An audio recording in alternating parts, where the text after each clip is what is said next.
এই দেখো রান্নাটা হয়ে গেছে।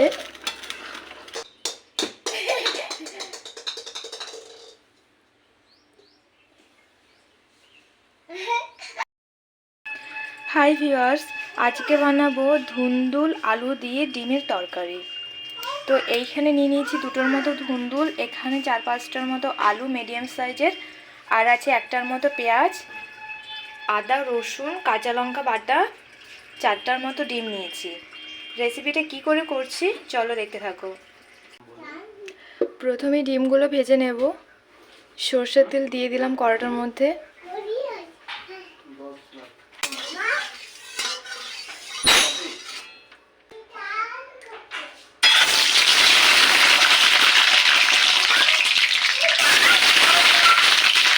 দিয়ে দিচ্ছি লবণ, হলুদ,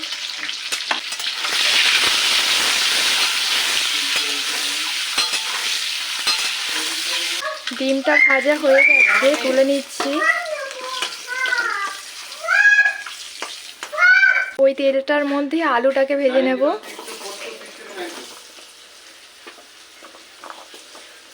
দিয়ে দিচ্ছি লবণ, দিয়ে দিচ্ছি হলুদ গুঁড়ো,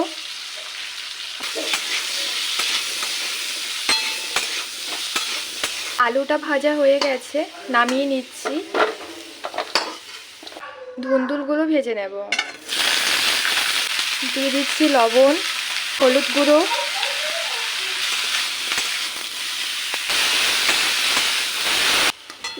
ভাজা হয়ে গেছে, নামিয়ে নিচ্ছি।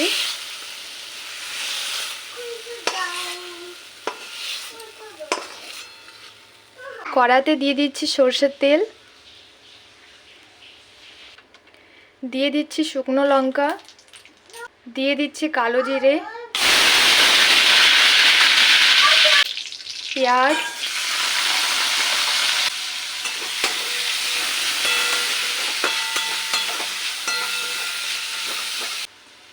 পেঁয়াজটা লাল করে ভেজে নিয়েছি।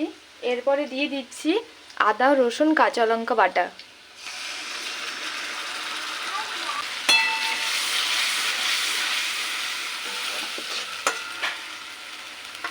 দিয়ে দিচ্ছি লবণ,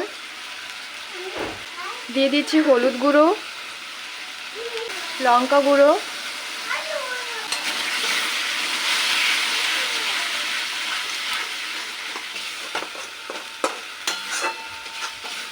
মশলাটা কষা হয়ে গেছে।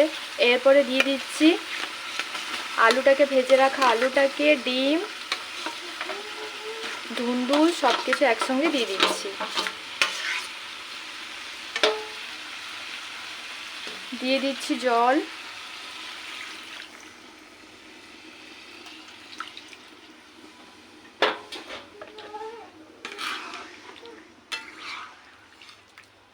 দিয়ে দিচ্ছি স্বাদ মতো চিনি।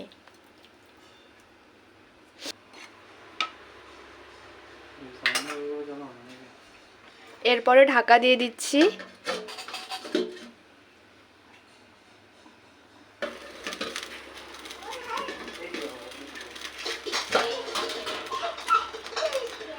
এই দেখো রান্নাটা হয়ে গেছে। এরপরে আমি নামিয়ে নেব। রেসিপিটা হয়ে গেছে, এরপরে ভিডিওটা আমি এখানে শেষ করব। তো তোমরা যারা নতুন নতুন ভিডিও দেখতে চাও তারা আমার চ্যানেলটা অবশ্যই সাবস্ক্রাইব করে রাখবে, তাহলে কোনো ভিডিও আপলোড করার সময় তোমাদের কাছে নোটিফিকেশান চলে যাবে। আর ভিডিওটা শেষ করছি। ভালো থেকো, সুস্থ থেকো সবাই। দেখা হচ্ছে নেক্সট কোনো ভিডিওতে। আর রেসিপিটা বাড়িতে অবশ্যই ট্রাই করো, ভালো লাগবে। আর লাইক শেয়ার কমেন্ট করো। তো পুরো ভিডিওটা দেখার জন্য থ্যাংক ইউ সো মাচ।